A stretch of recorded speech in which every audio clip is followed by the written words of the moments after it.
आज हम करने वाले हैं फंडामेंटल राइट्स, ठीक है? ये कैप्टन 1 के द्वारा। और आपकी सारी रिक्वायरमेंट इस चैप्टर से पीवाईक्यू, एमसीक्यू प्रैक्टिस और एक-एक चीज़ फैक्चुअल सारी चीज़ें एक साथ करवा दी जाएगी। और ये स्पेशल यूपीएससी और एसएससी के बच्चों को ध्यान में रख के बनाई जा रही है, ठीक है? देखो, फंडामेंटल राइट्स की सबसे बेसिक चीज़ ये है कि भारतीय संविधान के ये भाग 3 में और ये अनुच्छेद 12 से 35 तक है। इसे मौलिक अधिकार के नाम से भी जाना जाता है। भारत का संविधान को मैग्ना कार्टा कहा जाता है। ठीक है? ये प्रावधान अमेरिका से संविधान में प्रेरित है। फंडामेंटल राइट्स किस देश से प्रेरित है? ये अमेरिका से है। अमेरिका के संविधान में जो नागरिकता को अधिकार दिए गए हैं, वो सेम नागरिकता उसी सिद्धांत पे इंडिया के संविधान में अमेरिका के संविधान से प्रेरित होके फंडामेंटल राइट्स भाग 3 को ऐड किया गया है। ठीक है? इसमें क्या है, एसएससी और यूपीएससी के लिए पहले बेसिक चीज़ें आएगी, ठीक है? बेसिक मतलब एक साथ नॉलेज, उसके बाद में इसकी याद करने की ट्रिक और क्विज़ भी एक साथ ऐड ऑन कर दूँगा मैं। ठीक है? देखो, मौलिक अधिकार आर्टिकल 12 से लेके 35 तक है। ठीक है? 12 के अंदर क्या आता है? राज्य, ठीक है? इसमें आता है राज्य की परिभाषा और मौलिक अधिकार के असंगत विधियाँ। देखो, आर्टिकल 12,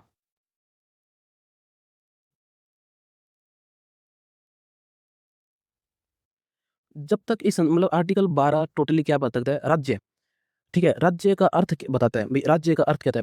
सरकार और संसद में प्रत्येक राज्य की सरकार और विधानमंडल, ठीक है? विधानमंडल भारत के भीतर जो भी सरकारी नियंत्रण में के अधीन होती है ना, वो सारे राज्य के अधीन है। चाहे वो एलआईसी हो, चाहे रेलवे हो या फिर कोई भी जो सरकार के अधीन है और वो भी 51% से ज़्यादा है, वो सारे के सारे आर्टिकल 12 के तहत राज्य की परिभाषा में आ जाते हैं। ठीक है? ठीक है? अगर बहुत सारी चीज़ें जो कि राज्य की परिभाषा में नहीं आती, जो सरकार के अधीन नहीं आती, जैसे बीसीआई बोर्ड, जो भारत का क्रिकेट बोर्ड है, बीसीसीआई, वो राज्य की परिभाषा के अंतर्गत नहीं आता। ठीक है? आर्टिकल 13, अनुच्छेद 13, ये मौलिक अधिकार को असंगत है, मतलब कि ये आर्टिकल फंडामेंटल राइट्स की सुरक्षा के लिए बनाया गया है। ठीक है? ये विधियों से संबंधित है, यानी कि विधि विधि भारत के क्षेत्र में विधि की शक्ति रखने वाला कोई भी आदेश, उपविधि, नियम, विनियम, अधिसूचना, प्रथा, उपयोग शामिल सभी चीज़ें जो एक विधि हो, नियम हो, रेगुलेशन हो, एक्ट हो, ठीक है? कोई ट्रेडिशनल हो, कोई प्रथा हो, इसकी या उपयोगी हो, वो सारे के सारे चीज़ों को असंगत कर सकता है। ठीक है? जो हमारा आता है बेसिक स्ट्रक्चर, भारत के संविधान में बेसिक स्ट्रक्चर जो कि केशवानंद भारती के मामले के बाद में से जजमेंट में आया था, वो भी जो शून्य करने की प्रवृत्ति है, वो भी आर्टिकल 13 से प्रभावित होती है। इस पावर जो फंडामेंटल राइट्स करते हैं, वो सुप्रीम कोर्ट के द्वारा जो शून्य की विधि है, इसे शून्य घोषित किया जाता है। इस कानून को ज़ीरो घोषित किया जाता है। ये एक असंवैधानिक है, गैर संवैधानिक है। वो सारी चीज़ें आर्टिकल 13 के अधीन होती है। ठीक। अब ये है समता का अधिकार, ठीक है? समता का अधिकार जो आर्टिकल 14 से 18 है। 14 क्या कहते हैं? राज्य भारत के क्षेत्र के भीतर किसी भी व्यक्ति को कानून द्वारा स्थापित प्रक्रियाओं के अलावा विधि के समक्ष समानता और विधि के समान संरक्षण से वंचित है। मतलब कह सकता है कि भारत में कोई भी व्यक्ति, भारत के राज्य क्षेत्र की जो भूमि है, भारत की लैंड है, उसके अंदर कोई भी व्यक्ति विधि के समान समानता और विधि के समान संरक्षण से वंचित नहीं किया जा सकता। उसे समान कानून पाने का अधिकार है, उसे आरक्षण यानी कि संरक्षण पाने का भी अधिकार है। लेकिन कुछ अपवाद है जो आगे हम पढ़ेंगे, ठीक है? आर्टिकल 15 क्या कहते हैं? राज्य किसी भी नागरिक के विरुद्ध केवल धर्म, मूल वंश, जाति, लिंग, जन्म के स्थान पे इनमें से किसी भी आधार पर भेदभाव नहीं कर सकती। यानी कि इसमें क्या आता है, जो राज्य से तात्पर्य क्या है? राज्य से तात्पर्य आर्टिकल 12 के अंदर जो-जो चीज़ें होती है, ठीक है? आर्टिकल 12 के द्वारा जो-जो चीज़ें होती है, वो राज्य से आता है। लेकिन अपवाद यहाँ पे है, राज्य मतलब क्या होता है? राज्य का मतलब जो आर्टिकल 12 के अंदर है, लेकिन जो आर्टिकल 12 के अंदर नहीं है, यानी कि बीसीसीआई या फिर प्राइवेट सेक्टर, उन पे ये लागू होगा कि नहीं होगा, ये भी सबसे इम्पोर्टेंट है। ठीक है? ये सारे कांसेप्ट आगे क्लियर करेंगे हम। ठीक है? वक़्त के साथ धैर्य रखो। आर्टिकल 15, ठीक है? अभी सिर्फ़ एक फ्रेम बना रहा हूँ, अभी दिमाग में कुछ चीज़ है नहीं, आपको आइडिया हो भी कौन-सा आर्टिकल कहाँ पे है, बस इतना। राज्य किसी भी नागरिक के विरुद्ध केवल धर्म, मूल, जाति, लिंग मतलब ये तो पढ़ दिया हमने। आर्टिकल 16, राज्य के अधीन किसी भी कार्यालय में रोजगार या नियुक्ति से संबंधित मामलों सभी नागरिकों के लिए अवसर समानता होगी। इसका मतलब क्या है? आर्टिकल 16 क्या कहता है कि भारत में आप कहीं भी जाके अपना रोजगार काम कर सकते हो, ठीक है? अवसर की समानता है, आप उस भारत में कहीं भी कोई भी पेशन में कोई भी कार्य कर सकते हो। लेकिन आर्टिकल 17 छुआ-छूत से है, टोटल आम भाषा में है कि हम अस्पृश्यता से हैं, ठीक है?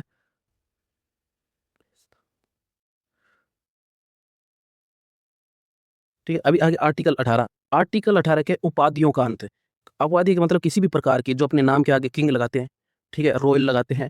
ये सारे नाम जो हम राजा लगाते हैं, जो भारत के आज़ाद होने के बाद में अपने नाम के आगे जो भी इन चीज़ों से ये लगाने की प्रवृत्ति है। भई ये इन चीज़ों का सभी का अंत होता है। सिर्फ़ 2 चीज़ों के अंदर आप अपना लगाते हैं, एक तो शिक्षा के क्षेत्र में लगा सकते हैं, ठीक है? एक शिक्षा के क्षेत्र में लगा सकते हैं, एक विशेषज्ञ के तौर पे लगा सकते हैं, ठीक है? जैसे शिक्षा के अंदर डॉक्टर, ठीक है? और विशेषज्ञ मतलब आप कैप्टन हो, ठीक है? आईपीएस ऑफ़िसर हो, किसी आईएएस ऑफ़िसर हो, ये चीज़ें लगा सकते हैं। अगर आप किसी भी ओलंपिक में जीतते हो, अपना पद जीतते हो या भारत में कोई बड़ा सम्मान श्री भूषण, पद्मश्री, ठीक है? या भारत रत्न ऐसे नाम की उपाधि अपने नाम के साथ में नहीं लगा सकते, अथवा लगाते हो तो वो आपकी उपाधि समाप्त कर दी जाएगी और अपना जो सर्वोच्च पुरस्कार है उसे वापस भी लिया जा सकता है। ठीक है? अभी आर्टिकल 19 जो मोस्ट इम्पोर्टेंट हो जाता है, लेकिन हम एक सिस्टमैटिक से करेंगे आगे, अभी बस सिर्फ आप एक फ्रेम बना के दो। सभी नागरिकों को अधिकार होगा, मतलब कि सभी नागरिकों, आर्टिकल 19 सभी नागरिकों को अधिकार है, मतलब ठीक है? भाषण और अभिव्यक्ति की स्वतंत्रता। भाषण मतलब आप भाषण दे सकते हो, आपको बोलने का विचार है। अभिव्यक्ति की स्वतंत्रता है। बिना हथियार के शांतिपूर्ण एकत्रित होने की ये इम्पोर्टेंट रखना। हड़ताल करना आपका फंडामेंटल राइट्स नहीं है, धरना देना आपका फंडामेंटल राइट्स नहीं है, सिर्फ बिना हथियारों के शांतिपूर्ण एकत्रित होने का अधिकार आपके पास है। ठीक है? ठीक है, अभी क्या है आगे दूसरी चीज़ है यूनियन, संघ, यूनियन बनाने, सहकारी समिति बनाने का अधिकार है। ये आप संघ बनाना, यूनियन बनाना, सहकारी समिति बनाना, ये तात्पर्य है, बहुत सारी चीज़ में अपवाद भी है, ठीक है? जैसे आप ट्रेड यूनियन बना सकते हो, ओके? ट्रेड यूनियन बना सकते हो, लेकिन आप सिंपल ऐसे नहीं है कि हम ग्रुप बना लेंगे और कोई संस्था बना लेंगे, ऐसी चीज़ों में ये चीज़ें आर्टिकल लागू नहीं होता। भारत के पूरे क्षेत्र में स्वतंत्र रूप से विचार करने का अधिकार है, विचारण करने का अधिकार है, मतलब अनुच्छेद 20 क्या कहता है? अपराधों के लिए दोष सिद्ध करने के लिए, मतलब कि आपने जो अपराध कर दिया है, उसको दोबारा सज़ा ना हो। एक ही अपराध की 2 बार सज़ा ना मिले, ठीक है?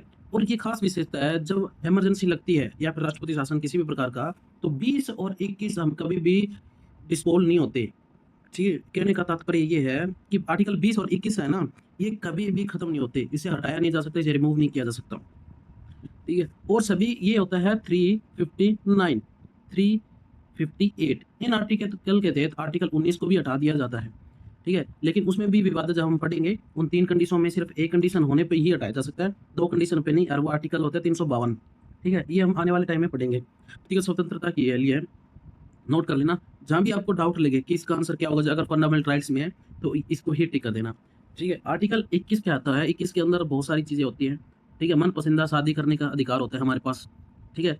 और क्या हो सकता है? स्वच्छ पानी, ठीक है? स्वच्छ पानी का, रोड पे चलने का, सुप्रीम कोर्ट की अलग-अलग स्टेटमेंट के तहत ये कार्य आता है, ठीक है? ये स्टेटमेंट आने वाले समय में बढ़ती जाती है और हम आगे क्लियरिटी बताएँगे भी कौन-कौन सी चीज़ें इसके अंदर आती हैं। ये ठीक है? आर्टिकल 21 जीवन और अनुच्छेद 21 के शिक्षा का अधिकार, ठीक है? ये फंडामेंटल राइट्स के अंदर ऐड कर दिया गया था। ये डीपीएसपी में ये एक पार्ट बना है, उसके बाद फंडामेंटल राइट्स के अंदर भी ये पार्ट बन गया।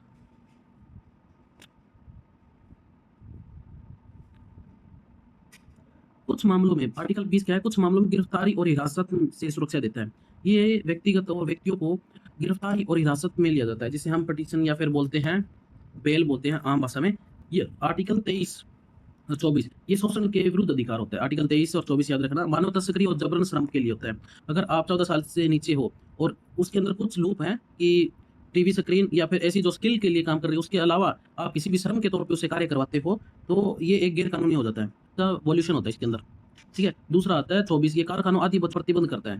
कारखानों और आदि में बच्चों के रोजगार को प्रतिबंध करता है, ठीक है? अगर 14 साल से नीचे है, तो वो किसी भी कारखाने में मजदूरी अब नहीं कर सकता। अगर 14 साल से 18 साल के बीच में है, तो उसे किसी भी प्रकार की खतरनाक कार्यविधि में या फिर खतरनाक लोकेशन पे कार्य करने की इजाज़त नहीं होती। धार्मिक स्वतंत्रता का अधिकार, आर्टिकल 25, 26, 27, 28 4 आर्टिकल है टोटल, ठीक है? धार्मिक स्वतंत्रता का धर्म के अंत के कारण देखो करण मानने, आचरण करने, प्रचार करने की स्वतंत्रता है, लेकिन कुछ अपवाद भी है। हर एक आर्टिकल का अपना एक अपवाद रहता है, ठीक है? धार्मिक मामलों के प्रबंध की स्वतंत्रता, धार्मिक मामलों की प्रबंध की स्वतंत्रता, ठीक आर्टिकल है किसी भी विशेष पर धर्म के प्रचार के लिए करों के भुगतान को संबंध में स्वतंत्रता, मतलब किसी आपको धर्म के नाम पे कर नहीं लगाया जा सकता, आपसे कर धर्म के नाम पे प्राप्त नहीं किया जा सकता। आर्टिकल 28 क्या है? कुछ एजुकेशन हो जाए, जो इंस्टीट्यूशन होता है, वो धार्मिक शिक्षा और धार्मिक पूजा की उपस्थिति की स्वतंत्रता देता है। जैसे बहुत सारी है, मदर टेरेसा होगी, बहुत सारी है जिस पे एलिगेशन लगते रहते हैं, जो धर्म की स्वतंत्रता देते हैं, लेकिन स्पेसिफिक उसी लिए डिजाइन किया गया है उनको, ठीक है? आर्टिकल 19 और 30 ये है अपनी संस्कृति, शिक्षा और संस्कृति। भारत के किसी भी भाग में रहने वाले नागरिक को किसी भी वर्ग में उसकी विशिष्ट भाषा या लिपि या संस्कृति जो भी उसका है, वो सुरक्षा का और संरक्षण प्रदान करता है। आपको एक आर्टिकल 30 ठीक है, ये इंस्टीट्यूशन की बात करते हैं, एजुकेशन की स्थापना या प्रशासन करने की अल्पसंख्यक धार्मिक भाषाओं का अधिकार है। ठीक है, अपनी धार्मिक से इंपॉर्टेंट है। तो एक बार आया कोई सुप्रीम कोर्ट के अंदर केस आया था, तब साउथ इंडिया का। उसके अंदर क्या था, जब वो वहाँ पे एक खेल हुआ करता है, उस खेल में क्या होता है, उस बेल होती है, उसको एक घेरे के दौरान कुछ लोगों द्वारा पकड़ा जाता है और उसके अंदर वो एक खेल प्रतियोगिता के तौर पे किया जाता है, एक वहाँ का कल्चर है। तो किसी ने पिटीशन डाली कि ये तो एनिमल के ऊपर वॉयलेंस है, ठीक है, लेकिन सुप्रीम कोर्ट ने वहाँ पे क्या किया, उस चीज़ को बैन कर दिया कि ये एक एनिमल पे वॉयलेंस है। आप किसी भी एनिमल को अपने खेल के या मतलब एक कंपटीशन के तौर पे या फिर खेल के तौर पे, इससे मनोरंजन के तौर पे यूज़ नहीं कर सकते। लेकिन वहीं की स्टेट ने वो एक बिल पास किया, क्योंकि वो आर्टिकल किसी भी बाग में रहने वाले किसी भी उसकी संस्कृति का पार्ट था। ठीक है? तो सुप्रीम कोर्ट को अपना जजमेंट बदलना पड़ा, लेकिन सुप्रीम कोर्ट का मान रखने के लिए कुछ स्थानों पे ही बैन कर दिया गया। ठीक है? कुछ स्थान थे, कुछ प्लेस थे, तो वहाँ पे ही कर दिया गया और वो ओपनली कर दिया गया। उस स्टेट की क्या थी, वो संस्कृति, ठीक है, उस स्टेट की संस्कृति से रिलेटेड था। आर्टिकल 29 से रिलेटेड था। ठीक है, आर्टिकल 32 इंपॉर्टेंट बात है। आर्टिकल 31 कहा गया, आर्टिकल 31 आगे बताएंगे उसका कंसेप्ट क्या है। ठीक है, एक संवैधानिक उपचार है। आर्टिकल 32 एक संवैधानिक उपचार है। अगर आपके किसी भी फंडामेंटल राइट्स के वॉयलेंस होता है या फिर किसी भी खंडित होता है, तो आप डायरेक्ट सुप्रीम कोर्ट जाने का अधिकार रखते हैं। आर्टिकल 32 है। स्टेट के अंदर होता है 226। ठीक है, 226 और 32, इनमें दोनों बड़ी बात ये है कि फंडामेंटल राइट्स अपने आप में फंडामेंटल राइट्स हैं। सुप्रीम कोर्ट आपके फंडामेंटल राइट्स को नल नहीं कर सकता। लेकिन अगर हाई कोर्ट होता है, ये हाई कोर्ट से रिलेटेड है, राज्य के हाई कोर्ट से, अगर 226 के तहत उसके पास पावर ज़्यादा होती है कंपेयर टू सुप्रीम कोर्ट से। ठीक है, फंडामेंटल राइट्स को प्रोटेक्ट करने में। लेकिन उसके पास ये फंडामेंटल राइट्स नहीं है उसका, तो वो जिसे उसे लगे उचित लगे कि इसका वॉयलेंस अभी जजमेंट लेना या फिर उचित जो भी निर्णय होगा वो बदल सकता है। लेकिन सुप्रीम कोर्ट के अंदर आप डायरेक्ट जा सकते हो, सीधे ही डायरेक्ट सुप्रीम कोर्ट के अंदर। ठीक है, आर्टिकल 31 के बारे में बात बताऊंगा, आर्टिकल 32 का भी अपवाद है। और देखो, पहला क्या होता है, इक्वलिटी, राइट टू इक्वलिटी। ठीक है, राइट टू इक्वलिटी क्या है, समता का अधिकार। आर्टिकल 14 से 18, कानून के समक्ष सब बराबर हैं और किसी भी नागरिक के साथ धर्म, याद रखना, धर्म 1, जाति 2, लिंग 3, जन्म स्थान 4 के आधार पर भेदभाव नहीं किया जा सकता। ध्यान रखना, इन चारों को अच्छे से याद रख लेना। ठीक है, इसके एक आगे ट्रिक भी बताऊंगा, एक एक छोटे छोटे कंसेप्ट सारे क्लियर करा दूंगा, लेकिन फोकस कहाँ करना ये इंपॉर्टेंट है। ठीक है, स्वतंत्रता का अधिकार, राइट टू फ्रीडम। पहले आता है इक्वलिटी, हमें इक्वलिटी चाहिए ना, इक्वलिटी के बाद में ही तो फ्रीडम आएगी। ठीक है, इक्वलिटी के बाद में तो फ्रीडम आती है। अब फ्रीडम आर्टिकल कौन सा होता है, 19 से 22। ठीक है, 19 से 22, इसके तहत भाषण और अभिव्यक्ति की स्वतंत्रता, आर्टिकल 19। जीवन का अधिकार, ठीक है, शिक्षा का अधिकार जो कि आर्टिकल 21 ए में था। ठीक है, अगर तथा शोषण के विरुद्ध, अगर फ्रीडम होगा तो फ्रीडम आएगी, तो दो विचारधारा आपस में शोषण भी कर सकते हैं, तो शोषण के विरुद्ध अधिकार, राइट टू अगेंस्ट एक्सप्लोशन। ठीक है, ये आर्टिकल 2 ही होते हैं, 23, 24। मानव तस्करी, जबरन श्रम, बेगारी, मतलब बेगारी का मतलब होता है, बेगारी होता है आप बिना श्रम दिए, बिना किए और अपने कार्य करवा रहे हो। 14 साल से कम की उम्र के बच्चों के लिए होता है। ये पूर्ण रोक है ये, आर्टिकल 25 और 28। ठीक है, धर्म की स्वतंत्रता, right to freedom of religion. ठीक है, व्यक्ति को अपने पसंद के धर्म को मानने, उसका आचरण करने, उसका प्रचार करने पूरी तरह से आज़ादी है। ठीक है, आर्टिकल 25 से 28 के बीच में आते हैं। आर्टिकल जो 29 से 30 है, 2 आर्टिकल है, ये कल्चर से रिलेटेड है, कल्चर एंड एजुकेशन से लेके अपनी लिपि से, भाषा से, संस्कृति से सुरक्षित रखने और अपनी शिक्षाओं को आगे बढ़ाने के लिए भी यूज कर सकते हैं। वे अपनी विचारधारा हो, अपने कल्चर हो, ये एक कल्चर से दूसरी पीढ़ी दर पीढ़ी बढ़ाने का भी राइट होता है। संवैधानिक उपचार, ठीक है, आर्टिकल 32 क्या है, जो एक अपने आप में फंडामेंटल राइट्स है, याद रखना आता है। ये किसी मौलिक अधिकार का हनन होता है तो वह सीधे सुप्रीम कोर्ट जा सकता है। डॉक्टर भीमराव अम्बेडकर ने उसे संविधान की आत्मा या हद देखा था। तो भीमराव अम्बेडकर ने आर्टिकल 32 को क्या कहा था, संविधान की आत्मा, याद रखना। अभी हम नेक्स्ट क्वेश्चन फंस जाता है या फिर आप ध्यान रखने ज्यादा इंपॉर्टेंट है, बारीकियां चीजें, कोर कंसेप्ट है। केवल भारतीयों के लिए उपलब्धता, कुछ राइट है सिर्फ भारतीयों के लिए। ठीक है, आर्टिकल 15, आर्टिकल 16, 19, 29, 30 याद कैसे रखेंगे, 15, 16, याद क्या रखना, 15, 16, बाद में 19, 19 तो याद होगी। ठीक है, 19 तो इंपॉर्टेंट होता है, फिर लास्ट के 29 और 30। ठीक है, एक सीक्वेंस याद रख लेना अपना, एक फिर 19, देखो 2 लगातार आ गया, फिर 19 बीच में आ गया, फिर 19 के 9 लास्ट में आते तो सेम ही 9 आ गया, और फिर भी 30 आ गया, वैसे याद रख लेना। को प्राप्त अधिकार, आर्टिकल इनके अलावा जो भी है, 14 है, 20 है, 21 है, 21 के है, 22 है, 23 है, 24 है, 25 है, 26 है, 27 है, 28 है, इन सभी को ये क्या है, भारत के नागरिकों के साथ साथ विदेशियों को भी प्राप्त है। ये भारत के नागरिकों के साथ साथ विदेशियों को प्राप्त है। शत्रु देश के नागरिकों को छोड़कर, पाकिस्तान हो गया, ये चीन हो गया, किसी भी शत्रु देश जो हम मानते हैं ऑफिशियली, उस देश के नागरिकों को छोड़कर ये सारे आर्टिकल भारतीय के साथ साथ फॉरनर को भी प्राप्त है। कंसेप्ट आपातकाल का मेन निलंबन देखो क्या होता है। जब राष्ट्रीय आपातकाल लगता है, राष्ट्रीय आपातकाल 352 के तहत लगता है, के दौरान राष्ट्रपति सभी मौलिक अधिकार को निलंबित कर सकती है, लेकिन अनुच्छेद 20 और 21 को किसी भी अपराध में निलंबित नहीं कर सकती। इसके अंदर अगर आगे मैं अच्छे से पढ़ूंगा तो इसके अंदर 3 सीक्वेंस है, उसके अंदर ये ऑटोमेटिक सस्पेंड हो जाता है। अगर जैसे ही आर्टिकल 352 लगा तो 359 से होता है ना, तो आर्टिकल 19 अपने आप में निलंबित हो जाता है। और 20-21 ऐसा आर्टिकल है जिसे कभी भी निलंबित नहीं किया जा सकता, कौन सा भी इमरजेंसी प्रोविजन हो, ठीक है। और ये आगे डीप कंसेप्ट उठाएंगे, अभी बेसिक चीज है जो आपके लिए इंपॉर्टेंट है, अभी यही चीज समझिए, ठीक है। आगे नेक्स्ट चलते हैं, ठीक है। आपको बता दो इमरजेंसी इमरजेंसी होती है वो 3 टाइम में है, ठीक है। और ये इमरजेंसी भाग 18 के अंदर आती है, ठीक है। भाग 18 के अंदर मैंने अपने लास्ट वीडियो में बताया था 18 के अंदर आती है। और इसके अंदर किन किन आर्टिकल लगते हैं 352, जो कि पूरे भारत में 3 कैटेगरी इसके अंदर, वो अच्छे से क्लियर बताऊंगा, बेसिक चीज़ बता रहा हूँ। 356 राष्ट्रपति शासन लगता है, और 360 क्या होता है, फाइनेंशियल होता है, फाइनेंशियल से रिलेटेड, लेकिन आज तक लगा नहीं, लेकिन 1-2 वर्ष सिचुएशन ऐसी रही है, लेकिन आज तक ये 360 ऐसा आर्टिकल है जो अब तक भारत में किसी भी राज्य या फिर किसी भी क्षेत्र में लागू नहीं हुआ। ये आर्टिकल कभी भी अपनी पावर की देखता में नहीं आया था, ये बहुत बार आ चुका है, और ये भी 3 बार आया हुआ है, याद रखना, ठीक है। जब आप क्लियर कराऊंगा तो बस इतना याद रखना, ये अब तक 3-4 बार आ चुका है, 3 बार आ चुका है। नेक्स्ट चलते हैं, देखो अभी बताऊंगा शॉर्ट, ये हो गया, ठीक है। यहाँ से कंसेप्ट क्लियर होना चाहिए आपका। अनुच्छेद 14 और 18 में शॉर्ट नोट्स बता रहा हूँ क्विक रिवीजन के लिए।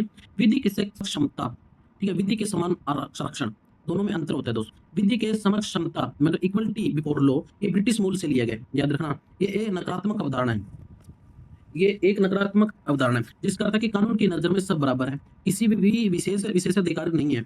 ये विधि के समान आरक्षण, ये इंपॉर्टेंट है दूसरा,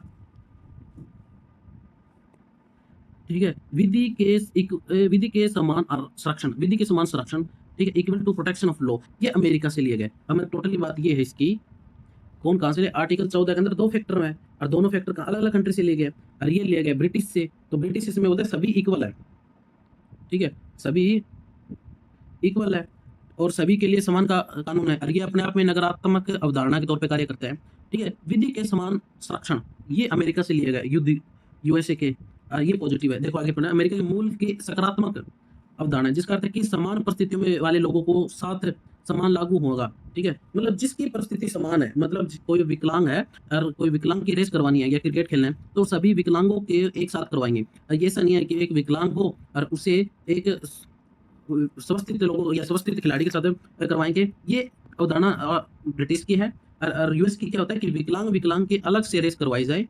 क्यों करवाई जाए? क्योंकि उनका समान परिस्थितियों वाले लोगों में समान कानून के लिए होता है। उन जैसे जैसे इक्वलिटी होती है, जैसे वुमेन है, वुमेन का खेल होता है, मैन का होता है, ये समान परिस्थितियों में लगती है भेदभाव का प्रतिषेध। तो आर्टिकल 15 का देखो राज्य किसी भी नागरिक के लिए केवल धर्म, मूल वंश, कास्ट और सेक्स यानी कि लिंग, जन्म स्थान, प्लेस ऑफ बर्थ के भेदभाव नहीं कर सकता। ये कैसे याद रखोगे? ये कैसे याद रखोगे? RCST, ठीक है। ये एक थ्योरी है, मतलब कि R से रिलीजन, ठीक है, ये रेसिज्म होते हैं जिसे हम मूल वंश बोलते हैं, ठीक है। रेस याद रखना, ये कास्ट हो गया, ये हो गया लिंक सेक्स से, ये प्लेस से हो गया, बर्थ ऑफ प्लेस से, ठीक है। इसका अलग अलग कंट्री है, ये 5 है टोटल अवधारणा, याद रखना। आपको यहाँ पे फंसाया जा सकता है इन 5 के अलावा कोई नाम देके, ठीक है। तो इनसे याद रखना ये टोटल 5 है, इन 5 के अलावा अनुच्छेद 15 के अंदर किसी भी प्रकार की विचारधारा नहीं रखता। जैसे निवास स्थान के आधार पर, ठीक है, एक अभी हम स्टेट टू स्टेट अलग अलग धर्मों या फिर अलग अलग स्टेट में से आते हैं, तो इसे एक स्थान का मतलब तात्पर्य है। कोई महाराष्ट्र से या यूपी में जाता है, या फिर यूपी से महाराष्ट्र में लोग आते हैं, तो एक जन्म स्थान के तौर पे भी उनके साथ भेदभाव नहीं किया जा सकता। ये फंडामेंटल राइट आर्टिकल 15 का अनुच्छेद का वॉयलेंस हो जाता है। लोक नियोजन में अवसर की समानता, ये होता है आप लोगों के लिए जो आप यूपीसी की तैयारी या फिर किसी भी एग्जाम के एसएससी की तैयारी कर रहे हो। आर्टिकल 16 होता है, राज्य के अधीन किसी भी सरकारी नौकरी या पद पर नियोजित के लिए सभी नागरिक को समान अवसर प्राप्त होगा। अनुच्छेद के तहत पिछड़े वर्ग हो, यानी कि जिसको रिजर्वेशन मिला है, तो अपवादों के रूप में दिया गया है। मतलब कुछ अपवाद है, रिजर्वेशन दे देते हैं बहुत सारे स्टेट अपने अपने कास्ट को या फिर अपने ये, लेकिन ये इंपॉर्टेंट है, ये रिजर्वेशन दिया जाता है ना, ये आर्टिकल 15 जिसके अंदर कहते हैं कि आर्टिकल 14 या फिर इक्वलिटी के लिए होता है। जो लोग सामाजिक तौर पे पिछड़े हैं उनको सामाजिक तौर पे ऊपर लाना, ऐसा नहीं है कि हो सकता है कि वो सामाजिक तौर पे तो वो पिछड़े हैं, लेकिन उनके पास इनकम ज़्यादा है, इसलिए उनको ऊपर नहीं लाया। सिर्फ़ सामाजिक तौर पे भी ध्यान रखते हुए उनको ऊपर लाना है कि उनकी इनकम मेरे आप पे नहीं। आर्टिकल 17 अनटचेबिलिटी, ये पूरी तरह समाप्त कर दिया गया है। इसका किसी भी रूप में आचरण दंडनीय अपराध होगा, ठीक है?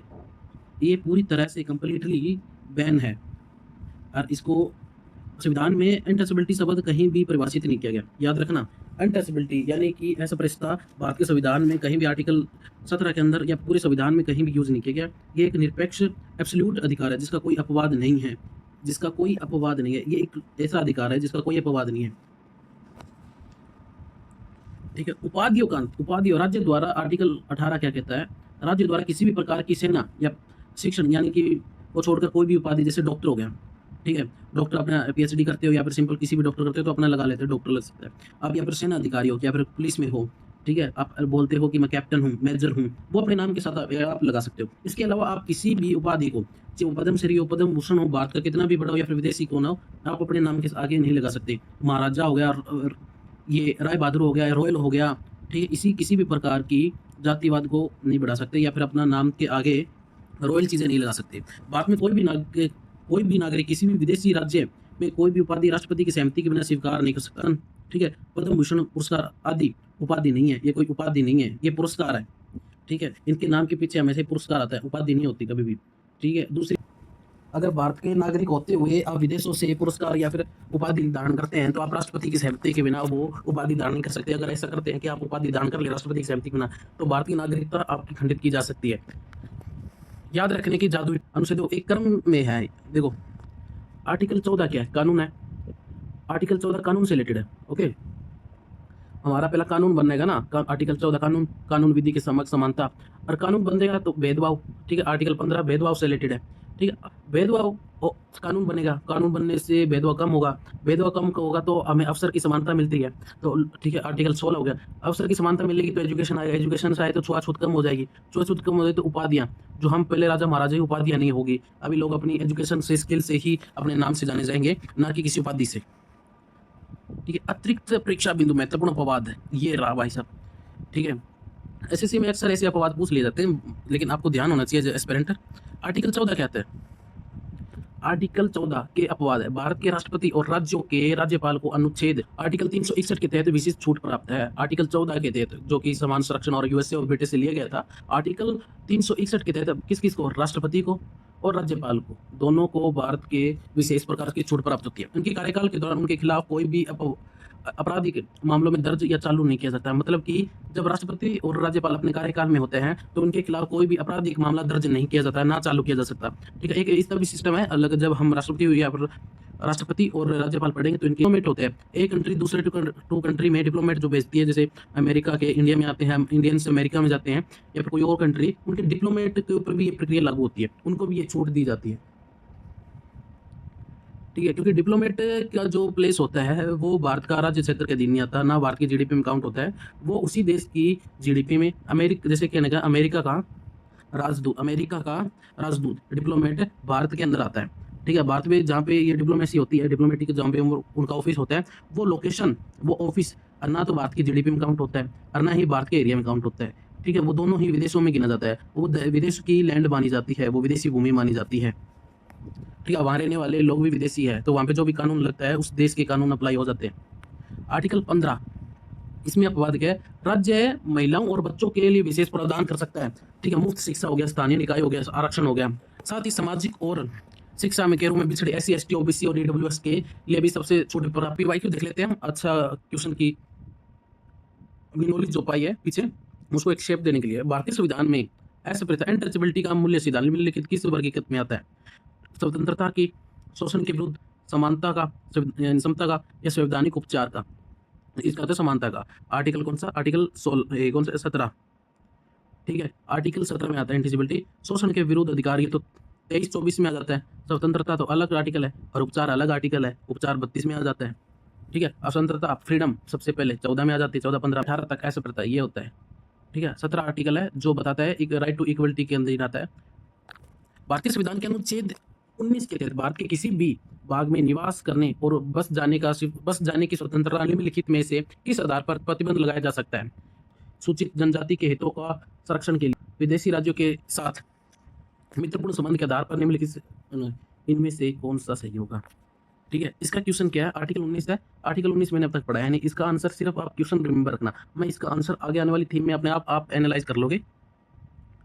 ठीक है, इसका आंसर आगे जब हम आर्टिकल 19 के बारे में, नागरिकों के लिए 6 स्वतंत्रता है टोटल, पहले 7 थी, ठीक है, अभी 6 होगी। मूल संविधान में अनुच्छेद 19 के तहत 7 स्वतंत्रता थी। जब भारत का संविधान स्टार्टिंग में बना था तब हमारे पास 7 स्वतंत्रता थी, लेकिन 44वें संविधान संशोधन, ठीक है, 1978 के अंदर 1978 के संपत्ति के अर्जन के आधार पर करने वाली स्वतंत्रता को हटा दिया गया है। ठीक है, देखिए 19 का 1 का पार्ट का एफ था, जो वर्तमान में 6 उपलब्ध है। संपत्ति के अधिकार को हटा दिया। संपत्ति के अधिकार भारत के संविधान में किसके तहत अभी कानूनी तौर पे है, वो 300 के अंदर आता है, 300 ए या फिर 300 के लगा सकते हो।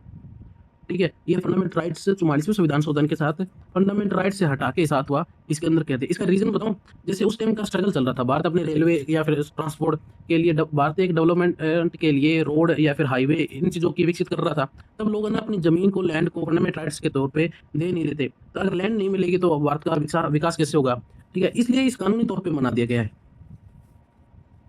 ठीक है, आर्टिकल 19 के वाक्य और अभिव्यक्ति की स्वतंत्रता, बोलने, लिखने, छपने या कार्टून आदि के माध्यम से अपने विचार प्रकट करने का अधिकार है। इसी तरह प्रेस की स्वतंत्रता, सूचना का अधिकार, राइट बोलते आरटीआई लगा के, आरटीआई लगाना होता है। प्रेस की स्वतंत्रता, जो मीडिया होती है उनको कहाँ से स्वतंत्रता मिलती है, आर्टिकल 19 से। ठीक है, आगे दूसरा शांतिपूर्ण, पहला है अव्यक्ति की, दूसरी है अव्यक्ति मिलेगी तब तो शांति आएगी ना। ठीक है, लोग स्वतंत्रता क्या, शांतिपूर्ण से, ठीक है, बिना हथियारों के शांतिपूर्ण एकत्रित होने तथा सभा करने का अधिकार है। यहाँ पे 19 बी के अंदर किसी भी प्रकार का हड़ताल का नाम यूज नहीं किया। ठीक है, हड़ताल हो गया, देखो हड़ताल हो गया, धरना हो गया, इसे किसी भी नाम का यूज नहीं किया, सिर्फ शांतिपूर्ण हथियार, बिना हथियार के, ठीक है, बिना हथियार के शांतिपूर्ण एकत्रित होने का अधिकार होता है। हड़ताल करना, धरना देना आर्टिकल 19 बी के अंदर नहीं आता। 19 सी, संगम और संघ सहकारी समिति बनाने की स्वतंत्रता, कोई भी राजनीतिक दल, संगठन, क्लब या व्यापारिक संघ बनाने का अधिकार होता है। व्यापार होता है जिसमें बिजनेसमैन वाले सारा ग्रुप होते हैं, राजनीतिक दल तो बनते हैं, संगठन बनते हैं जैसे यूनियन ट्रेड बनता है, क्लब बनते हैं। ठीक है, ये सारी चीज़ें, सोसाइटी टू सोसाइटी क्लब बनते हैं। 19 डी के राज्य क्षेत्र में सर्वत्र, यानी कि अपवाद 19 डी में क्या है, देश के किसी भी हिस्से में घूमने का अधिकार मिल जाता है। आप भारत के किसी भी कोने से दूसरे कोने में बिना किसी पाबंदी के एक जगह से दूसरी जगह जा सकते हैं। ये आर्टिकल 19 का डी पार्ट ऐसा है जो आपको पूरे भारत में स्वतंत्र रूप से घूमने की आज़ादी देता है। ठीक है, भारत के किसी भी भाग में निवास करने या बस जाने का की स्वतंत्रता, किसी देश में राज्य या राज्य मैंने स्थायी रूप से बसने का अधिकार होता है। कोई भी वृद्धि यानी कि उपजीविका, व्यापार, कारोबार करने की स्वतंत्रता है। आप भारत के किसी भी नौकरी में, पैसे में कहीं भी जा सकते हो। इसको एक फ्रेम में देखो। ठीक है, फ्रेम ये है, याद रखने की जरूरत है। पहले होता है भाषण, ठीक है, वाक्य और अभिव्यक्ति दे, पहले आप भाषण देखो। भाषण देने के लिए क्या वाक्य और अभिव्यक्ति होगी। अब ठीक है, भाषण तब दोगे जब लोग इकट्ठे होंगे, इकट्ठे होने की शांतिपूर्ण सम्मेलन होगा। ठीक है, शांतिपूर्ण सम्मेलन तब होगा जब संघ बनाएंगे। ठीक है, संघ बनाएंगे तभी तो इकट्ठे होंगे। संघ और संगठन बनाने का अधिकार, संघ और संगठन तब बनाएंगे जब लोग घूमेंगे, घूमना भी जरूरी है। एक जगह से दूसरी जगह जाएंगे, संघ बना के घूमेंगे तो देश में पूरे घूमने का अधिकार। घूमने का तब है जब बस जाएंगे, जब लोग अपना ठहराव एक जगह कर लेते हैं, तो बहुत सारे लोग एक जगह ठहराव कर लेते हैं तो उनका संघ बन जाता है, घूमने का अधिकार मिल जाता है, फिर वो अपना संघ बना लेते हैं। ठीक है, तो बस गए ना, सभी के निवास करने का, बसने का अधिकार। अगर व्यापार, तो व्यापार, बस लोग एक जगह क्यों बदलते हैं। ठीक है, महाराष्ट्र, यूपी से महाराष्ट्र, हरियाणा आते हैं, व्यापार शुरू किया गया। ठीक है, जब हम अपना व्यापार एक जगह से दूसरी जगह पर स्टार्ट करते हैं, ठीक है, इसका याद करने का सीक्वेंस रहता है। जब एक स्टेट से, यानी कि बिहार से हरियाणा लोग काम करने आते हैं, यहाँ तो व्यापार शुरू किया जाता है, तो यहाँ पे लोग का आजीविका होती है, आजीविका मिलती है, तो वहाँ पे बस जाते हैं तो घूमते हैं वहाँ। ठीक है, घूमने का राइट होगा, तो घूमते तो वहाँ के लोगों में मिलजुल जाता है, तो संघ बनाने का होता है। तो संघ बनाएंगे तो इकट्ठे हो गए लोग, इकट्ठे होंगे तो वो फिर भाषण दिया जाता है, तो वहाँ बोलने का अधिकार मिल जाता है। आर्टिकल 19 की बात कर रहा है के तहत मिली स्वतंत्रता असीमित है, लिमिटेड है। आप अनलिमिटेड यूज नहीं कर सकते, उसका एक लिमिटेड प्रावधान है। संविधान के अनुच्छेद 19(2) से 19(6) तक राज्य इन युक्तियों के निर्बंध, यानी कि रिस्पॉन्स ऑफ रिस्ट्रिक्शन लगा सकता है। रीजन के कारण, किसी भी रीजन के कारण या फिर कोई रीजन बता के रिस्ट्रिक्शन लगा सकता है राज्य। बोलने की स्वतंत्रता, 19 पर रोक, यदि आपको बोलने से भारत की संप्रभुता और अखंडता, राज्य की सुरक्षा और विदेशी राज्यों के साथ मैत्रीपूर्ण संबंध या सार्वजनिक व्यवस्था, पब्लिक ऑर्डर, भ्रष्टाचार या सदाचार का ठोस पहुंचाते हैं तो न्यायालय उसे अमान्य घोषित कर सकता है। ठीक है, अमान्य करता है। घूमने और बसने की स्वतंत्रता। ठीक है, एक डी में क्या है, आप आम जनता के हित में है या आम जनता के हित में है या किसी अनुसूची शेड्यूल ट्राइब्स के हितों में है, तो उनकी संस्कृति उनके क्षेत्रों का संरक्षण के लिए है। इन लाइनर परमिट वाले क्षेत्रों में आदिवासी इलाकों में क्या होता है, कुछ एरिया होते हैं तो वहाँ पे प्रॉपर आदिवासी लोग ही रहते हैं, तो आदिवासी लोग आना जाना अपना कर सकते हैं, लेकिन आपका रिस्ट्रिक्शन होता है कि उस एरिया में आप नहीं जा सकते। ठीक है, वो बहुत सारे झारखंड, उड़ीसा इस एरिया में मिल जाते हैं, वहाँ पे सिर्फ आदिवासी लोग, क्योंकि वे वहाँ से कोर जन्मे हुए हैं, वहाँ की प्लेस पे जन्मे हुए, तो वहाँ की वे लोग भी उसी एरिया के माने जाते हैं, इसलिए उनको जनजाति के तौर पे गिना जाता है। वे वो उन प्रॉपर जनजाति है, उनके इलाकों में बाहर के लोग नहीं जा सकते, तो आपको ऐसे रिस्ट्रिक्शन लगाया जा सकता है। ठीक है, आर्टिकल 19 क्या है, राष्ट्रीय 58। ठीक है, भारत की अनुच्छेद 352 के तहत राष्ट्रीय आपातकाल घोषणा की जाती है। आर्टिकल 19 की तरफ भूमिका एक संवेदनशील स्थिति होने के कारण होता है। अगर युद्ध और भारी आक्रमण हो, एक्सटर्नल एग्रेशन हो, तो अनुच्छेद 19 के तहत मिलने वाली सभी 6 स्वतंत्रता ऑटोमेटिक निलंबित हो जाती है। किन कारणों से, अगर युद्ध हो और भारी आक्रमण हो, ये 2 कारण ऐसे हैं जिनके कारण आपके आर्टिकल 19 इस आर्टिकल के तहत यानी 358 के तहत ऑटोमेटिक सस्पेंड हो जाते हैं। उसे किसी भी राष्ट्रपति से परमिशन या फिर बिल लेने की, रेजोल्यूशन पास करने की कोई आवश्यकता नहीं है, ऑटोमेटिक टोटली सस्पेंड हो जाता है। लेकिन जो तीसरा है, बाहरी आक्रमण और युद्ध के अलावा एक होता है आंतरिक आक्रमण। ठीक है, आंतरिक अस्थिरता। ठीक है, आंतरिक अस्थिरता के कारण आपके आर्टिकल 19 का वायलेंस नहीं हो सकता। ठीक है, वॉलंटरी अस्थिरता के कारण तीसरा जो फैक्टर है, 2 फैक्टर, ये युद्ध और भारी आक्रमण होता है तो टोटली आर्टिकल 19 ऑटोमेटिक सस्पेंड हो जाता है। और तीसरा फैक्टर है आंतरिक अस्थिरता के कारण आर्टिकल 19 को ऑटोमेटिक सस्पेंड नहीं किया जा सकता। ठीक है, जिसे हम शस्त्र विद्रोह के नाम से भी जाना जाते हैं। ये आंतरिक अशांति के आधार पर होता है, निलंबित इनके बार मतलब कि ये अमेंडमेंट कब हुआ, ये सुधार होता है 44 अमेंडमेंट 1978 के अंदर, क्योंकि इस टाइम इंदिरा गांधी ने इसका मिस यूज किया गया था। ठीक है, उसके बाद में कुछ अमेंडमेंट के तहत सुधार किया गया है। नेक्स्ट, केवल 1 और 2 जो मैंने ऊपर जो क्वेश्चन पढ़ाया था आपको, अभी हम ऊपर जाके दोबारा देखते हैं। जो मैंने बताया भी आर्टिकल 19 के बाद में हम अच्छे से पढ़ेंगे, क्लियर करेंगे अपना कंसेप्ट। तो ये वो आर्टिकल है, भारतीय संविधान में अनुच्छेद 19 के तहत भारत के किसी भी भाग में निवास करने, ठीक है, बस जाने की स्वतंत्रता निम्नलिखित में से किस आधार पर प्रतिबंध लगाया जा सकता है। आम जनता के हित में बात कर रहा है ये शेड्यूल ट्राइब की बातों में। ठीक है, विदेशी राज्यों के मित्रपूर्ण संबंध के आधार पर सही है कि नहीं है, 2 तरीके हैं। ठीक है, इसमें ये एक है किस पे प्रतिबंध लगाया जा सकता है, निम्नलिखित कारणों पर बताना, आम जनता के हित में, शेड्यूल ट्राइब के हितों में आरक्षण पे, या फिर विदेशी राज्यों के साथ मैत्रीपूर्ण संबंध के आधार पे। ठीक है, ये आर्टिकल इसका क्या है, सी, दोनों तरीके से हटाया जा सकता है, दोनों तरीके से लगाया जा सकता है। निवास और बसने की स्वतंत्रता पर प्रतिबंध आम जनता के हित और शेड्यूल ट्राइब, ठीक है, उनकी संस्कृति और जमीनी सुरक्षा के लिए लगाया जा सकता है। और विदेशी राज्यों के साथ मैत्रीपूर्ण संबंध के आधार पर केवल, ठीक है, केवल वाक्य और अभिव्यक्ति की स्वतंत्रता आर्टिकल 19(1) की प्रतिबंध लगाने के लागू होता है। ठीक है, ये मैंने ऊपर जो पढ़ा है वो सारे कंसेप्ट है, आपको रिवीजन करनी है या फिर और क्वालिटी के साथ पढ़ने हैं तो ये सारे नोट्स में आप रिवीजन कर सकते हो, ये आपको टेलीग्राम लिंक पे मिल जाएगा। ठीक है, और अभी अभी ये फ्री मिलेगा, आप ज्वाइन कर लीजिए। ठीक है, अगले नेक्स्ट वीक से आप 200 रुपये, क्योंकि नोट्स बनाने में मेरे पास कोई अभी वीडियो के पैसे नहीं आते। ठीक है, अभी आगे जो आएंगे तो पर पर्सन 200 रुपये आपको उस ग्रुप में ऐड किया जाएगा। उसके बाद में ये आप सारे नोट्स आपको अवेलेबल होंगे, उसमें आपको सारे मैथ हो गए, सारे टॉपिक जो कि कंपटीशन एग्जाम के लिए इंपॉर्टेंट है, रोजाना 1-2 PDF नोट्स मिलते रहेंगे, और आपको इसी यूट्यूब चैनल पे सारे PYQ और MCQ जितने भी कंपटीशन एग्जाम है विद कंसेप्ट के साथ किया जाएगा। ये सारे मैंने ऊपर से पढ़ा दिए। आर्टिकल 20 की बात करते हैं, एक खूबसूरत आर्टिकल है। आर्टिकल 20 अपराध के लिए 2 सिद्ध के संबंध में संरक्षण देता है। ये अनुच्छेद किसी भी अपराधी व्यक्ति, चाहे वे नागरिक हो या विदेशी हो, सभी पे लागू होता है, मैंने बताया था। ये इन मनमाने या अत्यधिक दंड देने की 3 प्रकार की सुरक्षा प्रदान करता है। ये होता है, ये किसी भी व्यक्ति को तब तक दोषी नहीं ठहराया जा सकता जब तक उसे अपराध के समय लागू किसी भी कानून का उल्लंघन ना किया हो, साथ ही उससे अधिक सजा नहीं दी जा सकती, और अपराध करते समय कानून में तय हो।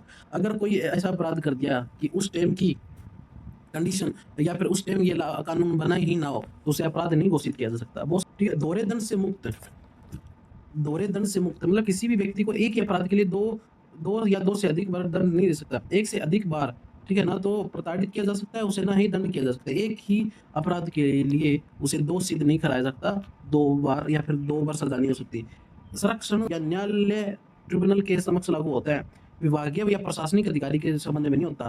ठीक है, आपने कोई अपराध कर दिया, वो सिर्फ कोर्ट या फिर न्यायिक ट्रिब्यूनल के तहत लागू होता है। इसके अलावा प्रशासनिक अधिकारी यानी कि प्रशासनिक के तौर पे अलग होता है, आपको सस्पेंड किया जा सकता है, या आपकी आपकी तनख्वाह काट ली जाती है, जो भी आपको सस्पेंड किया जाता है या फिर निलंबित किया जा सकता है, वो प्रशासनिक का अलग हो जाता है। ठीक है, ये एक अपवाद से घिरा हुआ है। ही विरुद्ध गवाही देने का आरक्षण, जब आप कहते हो भी मैं मेरे विरुद्ध अब गवाही नहीं दे सकते आप सुप्रीम कोर्ट में, मतलब सेल्फ इंक्रिमिनेशन होता है, मतलब किसी अपराध के आरोप में व्यक्ति स्वयं के विरुद्ध गवाह बनने के लिए बाध्य नहीं है। आप अपने खिलाफ गवाह नहीं दे सकते, और ना ही वो मौखिक तौर पे लागू होती है। मौखिक गवाह से छूट है, लेकिन अंगूठे और निशान, ये इंपॉर्टेंट कंसेप्ट है दोस्तों। लेकिन आप मौखिक ओरली जब आप गवाह देते हो ना, वो कंसेप्ट है कि आप अंगूठों के निशान, ठीक है, हस्ताक्षर, रक्त के नमूने, शरीर के प्रदर्शन देने के लिए बाध्य किया जा सकता है। बाध्य नहीं है कि आपसे बुलाया जाए कि आपने ही अपराध किया। अंगूठे का निशान लेना बाध्य है। हस्ताक्षर देख सकते हैं, रक्त के संबंध में ब्लड ग्रुप चेक कर सकते हैं, शरीर का और भी प्रदर्शन चेक कर सकते हैं, भी आपकी एंगल क्या था, भी आपकी हाइट क्या थी, वजन कितना था, सब चुके ये चीजें देख सकते हैं। प्राण और देह की स्वतंत्रता, इसमें किसी व्यक्ति को उसके प्राण या देह की स्वतंत्रता विधि द्वारा स्थापित प्रक्रिया के अनुसार वंचित किया जाएगा, अन्यथा नहीं। कहने का तात्पर्य है कि इसके अंदर आपको स्वतंत्र पूर्ण, ठीक है, आप ना अपनी इच्छा से किसी भी प्रकार की मृत्यु नहीं ले सकते, क्योंकि आप जिस देश में जन्म होते ही आप उस देश की संपत्ति बन जाती है। आप अगर आपने सुसाइड करने की कोशिश की, अगर आप बच जाते हैं, अगर कानून कार्रवाई के तौर पे आपने इलीगल काम किया है, क्योंकि आपको मरने का अधिकार है, इसे डायरेक्ट नहीं है। ठीक है, यह अधिकारिक नागरिकों और विदेशी दोनों पर प्राप्त होता है। सुप्रीम कोर्ट ने न्यायिक निर्णय के बाद उसके दायरा को व्यापक बनाया, उसको और बढ़ा दिए गए। कौन कौन किन किन कारणों से ये बढ़ा है? ये एक गोपालनवाद आया था 1950 में। सुप्रीम कोर्ट ने अनुच्छेद 21 के तहत संकुचित की व्याख्या की थी, उसकी एक छोटी सी व्याख्या की थी और कहा कि थी कि ये केवल कार्यकाली है, एग्जीक्यूटिव है, कि लेकिन मनमानी कार्रवाई के खिलाफ सुरक्षा देता है। ये विधायिका यानी कि लेजिस्लेटिव के कानून के खिलाफ नहीं है। मेनका गांधी विवाद हुआ था 1978 में, तो कोर्ट ने अपना रुख बदल दिया इसमें और व्याख्या को थोड़ा सा व्याख्या बना दिया, थोड़ा बड़ा बना दिया क्या, ठीक है, due to process of law बनाया गया। कोर्ट ने कहा कि कानून न केवल स्थापित प्रक्रिया से बंधा है, बल्कि न्याय संगत, निष्पक्ष और तार्किक होना चाहिए। ठीक है, आर्टिकल 21 अधिकार की बात कर रहे हैं। सुप्रीम कोर्ट के अनुसार जीवन का अधिकार का मतलब केवल तो नहीं है, शाश्वत अस्तित्व से नहीं है, बल्कि मानवीय गरिमा के साथ भी जीने का अधिकार होता है। इसमें क्या है, ये जो इम्पोर्टेंट है, जो मोस्ट इम्पोर्टेंट है, मैंने लिखवा दिए, और सारे के सारे जो मैंने बताया वो नीचे की पीडीएफ में आपको मिलेंगे। वो हम पुट्टू स्वामित्व हुआ था, ठीक है, पुट्टू जी प्राइवेसी, राइट टू प्राइवेसी की जो कहा था ना, वो याद रखना किस केस से आया था, पुट्टू स्वामित्व से आया था। आजीविका कमाने का अधिकार होता है, स्वच्छ पर्यावरण, शुद्ध पानी पीने का अधिकार, ये फंडामेंटल राइट्स 21 के अंदर पार्ट आता है। ठीक है, शेल्टर, स्वास्थ्य का अधिकार, विदेशी यात्रा करने का अधिकार, ये आपका विदेशी यात्रा आपको जाने से मना नहीं किया जा सकता, क्योंकि ये आर्टिकल 21 के तहत आता है, और आर्टिकल 20 और 21 कभी भी निलंबित नहीं हो सकते। ठीक है, अकेले कारावास में बंद किए जाने के विरुद्ध में अधिकार, आपको अकेले सिंगल पर्सन को, कुछ अपवाद को छोड़ के, रेयर एलिमेंट को, अगर आपको सिंगल के तौर पे आपको ठीक है, आपको स्पीडी मतलब त्वरित सुनवाई का अधिकार, मतलब कि आपको न्याय अगर लेट से मिल रहे हैं तो आपको जजबेबल नहीं होगा, ठीक है, आप न्याय संगत के अधीन नहीं होंगे। अनुच्छेद 21 के, ये शिक्षा का अधिकार है, राइट टू एजुकेशन, याद रखना, राइट टू एजुकेशन क्या है, 21A। ठीक है, 86 अमेंडमेंट था, 2002 में इसे जोड़ा गया था। ये 6 से 14 वर्ष की आयु के सभी बच्चों के मुफ्त और अनिवार्य शिक्षा प्रदान करता है। अब याद रखना, मुफ्त और अनिवार्य शिक्षा जो गवर्नमेंट सरकार करवाती है, वो आर्टिकल 21 से राइट टू एजुकेशन के तहत है। ये केवल प्राथमिक शिक्षा को मौलिक अधिकार बनाता है, उच्च और व्यावसायिक शिक्षा को नहीं। जो आप उच्च ग्रेजुएशन करते हो, ठीक है, या फिर आप क्या करते हो 14 साल से बड़े हो, या व्यावसायिक शिक्षा को नहीं देते, इन पे ये लागू नहीं होता। ये डीपीएसपी में आ जाता है अगर आप 1 से लेकर 6 तक एजुकेशन देते हो। दोस्तों ये है कि अनुच्छेद जो 359 है, 359 और 44वां अमेंडमेंट, 44वां अमेंडमेंट जो 1978 में था, ये मूल संविधान में आपातकाल के दौरान सभी मौलिक अधिकारी को निलंबित हो जाते थे। लेकिन 44वें संविधान शोधन के तहत ये अपवाद राष्ट्रीय जो 352 है उस पर लागू, तो मैंने बता दिया।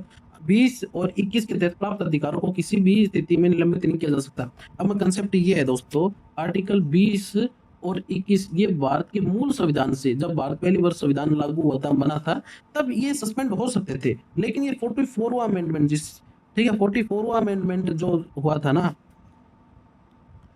उसके तहत इसको बाध्यकारी बना देगा कि इस पे किसी भी इमरजेंसी प्रोविजन में इन दोनों फंडामेंटल राइट्स को नल या जीरो घोषित नहीं किया जा सकता।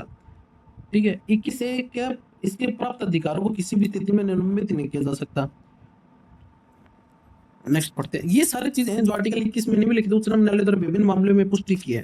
ठीक है, हिरासत में उत्पीड़न के विरुद्ध अधिकार, अगर आप विदेश जाने का अधिकार, बंधुआ मजदूरी के विरुद्ध अधिकार, ये पढ़ लेना थोड़ा बहुत। ठीक है, इंपॉर्टेंट मैंने जो मोस्ट इंपॉर्टेंट थे मैंने करा दिए। ठीक है, 14 से 14 तक निःशुल्क मतलब फ्री एजुकेशन का राइट टू। ठीक है, आप ये आर्टिकल होता है जब आप कोई केस करते हो, निःशुल्क विधिक सहायता अधिकार। ठीक है, आपको जो ऑफिस मिलते हैं या वकील मिलता है। ठीक है, एकांत कारावास के विरुद्ध अधिकार। ठीक है, ये होता है हथकड़ी लगाने का अधिकार। ये होता है हथकड़ी लगाने के विरुद्ध अधिकार। आपको हथकड़ी लगा के लगाया जाता है रेयर एलिमेंट के बाद में भी। हर चीज में अपवाद है, ये ध्यान रखिए, लेकिन सार्वजनिक से ये है। सार्वजनिक फांसी के विरुद्ध अधिकार, अगर फांसी है, ठीक है, आपको सार्वजनिक फांसी दी जा रही है तो उसके भी विरुद्ध अधिकार है। अगर आपकी फांसी का टाइमलाइन से पहले या टाइमलाइन के बाद में आपको फांसी दी जाती है तो भी आपका फंडामेंटल राइट्स होता है। नींद का अधिकार, आर्टिकल 32 किससे रिलेटेड है? नींद का अधिकार। जब बाबा रामदेव को पुलिस उठा के, जो कि पतंजलि वाले हैं, उनको लेके गए थे तो रात को वो सो रहे थे। अब उनका पास राइट टू स्लीप का अधिकार था। ठीक है, तब पुलिस के ऊपर भी वापस केस लगा दिया गया और 2 अधिकारी को सस्पेंड भी कर दिया गया क्योंकि वो नींद का अधिकार था उनके पास। ठीक है, सूचना का अधिकार। ठीक है, सूचने का अधिकार, प्रतिष्ठा का अधिकार और पहाड़ी इलाकों में सड़क का अधिकार। ये छोटे छोटे कंसेप्ट याद रखना। ठीक, आपातकालीन चिकित्सा अधिकार, मतलब जो प्राइमरी आपकी जो हेल्थ केयर होती है वो आपको एक सामाजिक तौर पे, ठीक है, वो सारे की सारे आपके फंडामेंटल राइट किसके अंदर आते हैं। ठीक है, पारिवारिक पेंशन का अधिकार, पारिवारिक पेंशन आपको बनाने का अधिकार। चलो आगे केस बताता हूँ मैं इसमें क्योंकि रिवीजन के लिए। अभी देखो, आर्टिकल 21 से कौन सा लेटर? केवल कार्यकाली से सुरक्षा। ठीक है, केवल कार्यपालिका से सुरक्षा। ठीक है, एक ही गोपालन केस होता है 1950 में, याद रखना। ये आर्टिकल 21 से रिलेटेड है। मेनका गांधी केस हुआ था 1978 में। ठीक है, ये गरिमा से जीने का अधिकार, विदेशी यात्रा का अधिकार, क्योंकि ये विदेश से आ रही थी तब उनके ऊपर ऐसा कुछ केस स्टडी हुआ था। ठीक है, ये याद रखना। 44वां संविधान संशोधन 1978।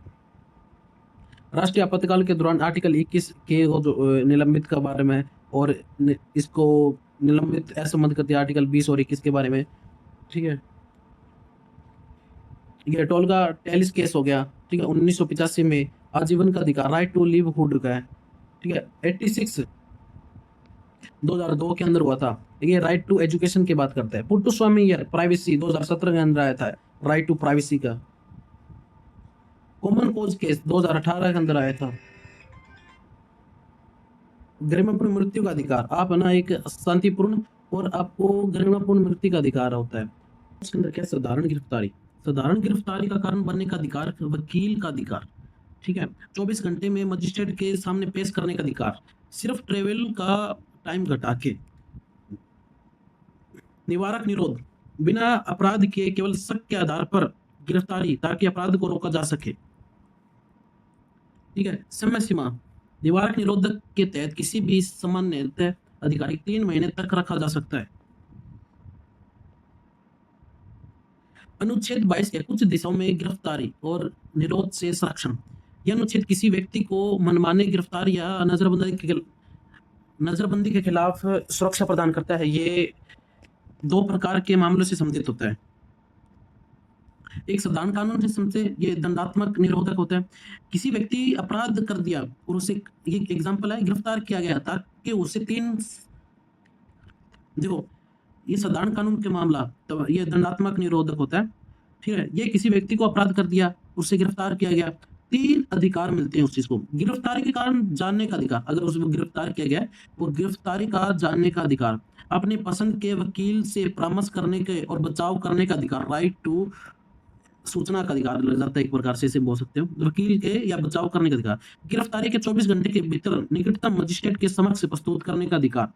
ठीक है, यात्रा का समय को छोड़कर यह अधिकार विदेशी शत्रुओं पर लागू नहीं होता। का मामला, जब किसी व्यक्ति अपराध करने से पहले कि केवल आंशक या शक के आधार पर गिरफ्तार किया जा सकता है ताकि भविष्य में कोई आपराधिक सार्वजनिक व्यवस्था को नुकसान न पहुंच सके। अधिकतम अवधि किसी भी व्यक्ति को निवारक निरोधन के तहत अधिकतम 3 महीने तक ही हिरासत में रखा जा सकता है। इसे अधिक अवधि के बढ़ाने के लिए सलाहकार बोर्ड एडवाइजरी ऑफ बोर्ड बनाया जाता है। इसकी आवश्यकता जिसके माध्यम से उच्च न्यायालय के न्यायाधीश होते हैं वो 6 महीने तक हो सकता है टोटल। शोषण के विरुद्ध अधिकार, ठीक है, ये होता है आर्टिकल 23-24, ठीक है। मानव तस्करी और जबरन श्रम पर रोक लगाना, ये आर्टिकल 23 बोलते हैं कि मानव तस्करी, ठीक है, और जबरन श्रम पर रोक लगाता है। इसके तहत मानव तस्करी मतलब वुमन ट्रैफिकिंग, महिलाओं बच्चों को अनैतिकता व्यापार, बेगार, बिना वेतन काम करना, किसी बिना वेतन को काम करने को बेगार कहा जाता है। जबरन श्रम फोर्सफुली लेबर प्रतिबंधित करता है, दंडात्मक अपराध घोषित किया गया है। एग्जाम से समझे कि रमेश एक मतलब ये एग्जाम्पल है, एग्जाम्पल अपनी अगर किसी बच्चे को फिर भी समझना है, एग्जाम्पल डाल दिया मैंने, ये अपनी स्किल को और इम्प्रूवमेंट कर देगा। अच्छा, ऐसा व्यवहारिक तौर पे एग्जाम्पल डाल दिया, ठीक है। जो 23 है वो ह्यूमन ट्रैफिक के लिए, और जो 24 है आर्टिकल 24 से ऐसे याद रखो 24 का 14 यानी कि 14 वर्ष के बच्चों, कम आयु के बच्चों को खतरनाक जगहों पे कारखाना में रोजगार से प्रतिबंध करता था, ठीक है। धर्म की स्वतंत्रता का अधिकार आर्टिकल 25 से 28 तक याद रखना, ठीक है। अंत्यकरण के धर्म, अंत्य धर्म को मानने, आचरण करने, प्रचार करने, अंत्यकरण मतलब बदलाव करने अपने जो भी धर्म हो, प्रत्येक व्यक्ति को अपने अंत्यकरण, ठीक है, कि आवाज पर किसी भी धर्म को मानने, उनके अनुसार पूजा पाठ आचरण करने, धर्म के प्रचार करने का व्यक्तिगत अधिकार है, व्यक्तिगत अधिकार है। सिखों द्वारा कृपाण, कृपाण मतलब तलवार होता है या फिर एक छोटा सा छरू होता है, वो एक धार्मिक सिखों के लिए तो आर्टिकल 25 के तहत उसे धार्मिक आचरण का हिस्सा माना जाता है। यह अधिकार लिमिटेड है, ठीक है, ऐसे नहीं अनलिमिटेड नहीं है ये सार्वजनिक पब्लिक ऑर्डर, नैतिकता और स्वास्थ्य हेल्थ। मतलब क्या होता है, एक ऑर्डर होता है, सिस्टमेटिक प्रोटोकॉल होता है। अगर उसके प्रोटोकॉल फर्स्ट ऑफ प्रोटोकॉल में क्या था, पब्लिक ऑर्डर, ठीक है। अगर पब्लिक ऑर्डर और रीजन यानी कि धार्मिक के दोनों में से एक चुना जाए तो पब्लिक ऑर्डर चुना जाता है। दूसरे नंबर आता है पब्लिक ऑर्डर से नीचे होता है नैतिकता यानी कि मोरलिटी, मोरलिटी और धर्म के बीच में कोई आ जाए तो मोरलिटी को चुना जाए। तीसरे नंबर हेल्थ आ जाए, ठीक है। पहले आता है पब्लिक ऑर्डर, ठीक है, और मोरलिटी, हेल्थ। ऐसे आप समझ सकते हो किसी धार्मिक जगह है, मंदिर है, ठीक है, तो धार्मिक जगह में कोई किसी भी आने जाने को किसी को नहीं है। अगर उसी धार्मिक जगह में हेल्थ से रिलेटेड इशू हो जाए, हेल्थ से रिलेटेड मतलब जो आदमी व्यक्ति आ रहा है उसके आने से संक्रमित और भी लोग संक्रमित हो सकते हैं, तो इस प्रावधान के तहत हेल्थ को प्रायोरिटी दी जाएगी, ना कि धर्म को। पब्लिक ऑर्डर, नैतिकता, मोरलिटी और हेल्थ आ गया।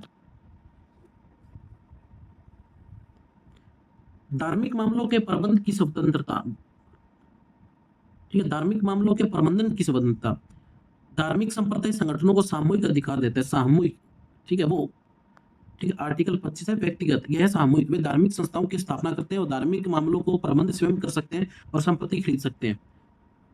समझ आए? किसी विशिष्ट या किसी विशेष धर्म के अभिवृद्धि के लिए करों का भुगतान से मुक्त वे टैक्स नहीं ले सकते, सिंपल सी बात है। ये केवल टैक्स रोक लगा सकता है, फीस नहीं, दोनों में अंतर होता है। टैक्स रिलेटेड, सिर्फ टैक्स से रिलेटेड रोक लगा सकता है, शुल्क से रिलेटेड नहीं, ठीक है, फीस से रिलेटेड नहीं। तीर्थ यात्रा को सुरक्षा और सुविधा देने के लिए शुल्क जैसे एंटी फ्री लिया जा सकता है। आर्टिकल 28 क्या कहता है, कुछ शिक्षा संस्थाएं हैं जो धार्मिक शिक्षा और धार्मिक उपासना से में उपस्थिति होने की स्वतंत्रता है, फुल गवर्नमेंट फंडेड होते हैं, ठीक है। ये किसी प्रकार की धार्मिक शिक्षा पूरी तरह प्रतिबंधित है। अगर राज्य द्वारा मान्यता प्राप्त सहायता प्राप्त संस्था है वो धार्मिक शिक्षा दी जा सकती है, लेकिन किसी छात्र को उनसे भाग लेने के लिए बाध्य नहीं किया जा सकता। संस्कृति और शिक्षा संबंधित अधिकार आर्टिकल 29 और 30 संस्कृति और शिक्षा संबंधी अधिकार है। ये खंड एक विशेष प्रकार का जो कि माइनॉरिटीज के हितों का संरक्षण से समृद्ध है। अल्पसंख्यकों के हितों का संरक्षण है, भारत के किसी भाग में रहने वाले नागरिक के किसी भी वर्ग को उसकी अपनी विशेष भाषा, लैंग्वेज, ठीक है, लिपि, स्क्रिप्ट या संस्कृति या कल्चर से बनाए रखना पूरा अधिकार होता है। राज्य द्वारा संचालित सहायता प्रदान किसी भी शैक्षणिक संस्थाओं में किसी भी नागरिक को केवल धर्म, याद रखना, केवल धर्म, मूलवंश, जाति, भाषा के आधार पर प्रवेश को नहीं रोका जा सकता। टोटल कितने हैं, धर्म 1, मूलवंश 2, जाति 3, भाषा 4।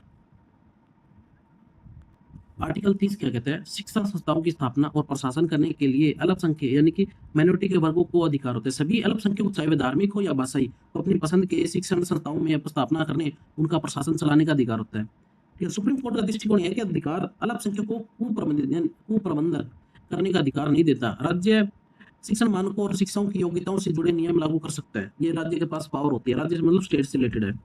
ठीक है, एग्जाम्स में समझने से ये मैंने एग्जाम्पल डाल दिया। ठीक है, 25 में क्या है, व्यक्तिगत स्वतंत्रता। सो नोट, ये एग्जाम्पल समझने के लिए मैंने डाल दिए हैं। 25 है व्यक्तिगत स्वतंत्रता, ठीक है, फ्रीडम। और 26 है सामूहिक फ्रीडम। और ये नो टैक्स से रिलेटेड 28 स्कूलों की धार्मिक शिक्षाओं से रिलेटेड है। और ये की पॉइंट डाल दिए इसमें से।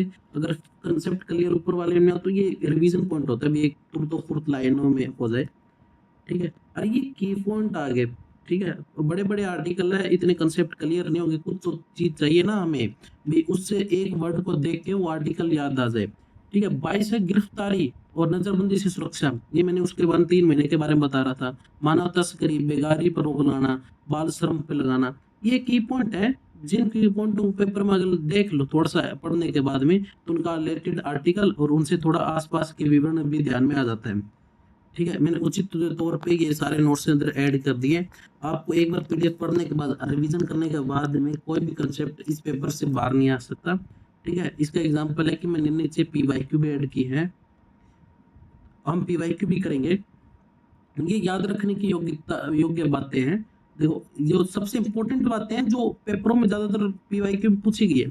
मूल संविधान। मूल संविधान वो होता है जब भारत का संविधान लागू हुआ था और जिसमें कोई अमेंडमेंट नहीं किया गया। जब तक कोई अमेंडमेंट नहीं किया गया तो उस संविधान के जो भी आर्टिकल है उसके मूल संविधान के तहत। जब उसमें वापस बदलाव कर दिया जाए वो तो मूल संविधान नहीं रहता। मूल संविधान ना शुरुआती से है, शुरुआत का संविधान। संपत्ति का अधिकार एक मौलिक अधिकार था, आर्टिकल 21 आर्टिकल 31 कहता है। आर्टिकल 31 कहता है संपत्ति का अधिकार एक मौलिक अधिकार था। ठीक है, जो 19 के अंदर था और उसको 19 में पहले 7 थे, उसके बाद में 6 कर दिए। देखो, बस इतने पढ़ने के बाद में सारा फ्रेम पीछे वाला याद आ जाना चाहिए। ठीक है, बाद में 6 कर दिए थे। कौन सा अमेंडमेंट था? 44। ठीक है, कब हुआ था? 1978 के अंदर हुआ था। ठीक है, कहाँ डाल दिया गया उसको? 300 के में डाल दिया गया था। याद आ रहा है ना थोड़ा बहुत कंसेप्ट है। ठीक है, एक वर्ड या बोलते साथ सारे कंसेप्ट पीछे वाले याद हो जाए, ऐसे प्रिपरेशन करो कि एग्जाम में सिर्फ हमें की पॉइंट देखते ही कंसेप्ट क्लियर होना चाहिए। हमें पढ़ाई एक पकोड़े की तरीके करना चाहिए भी, पहले तो फ्राई कर लो हल्का हल्का।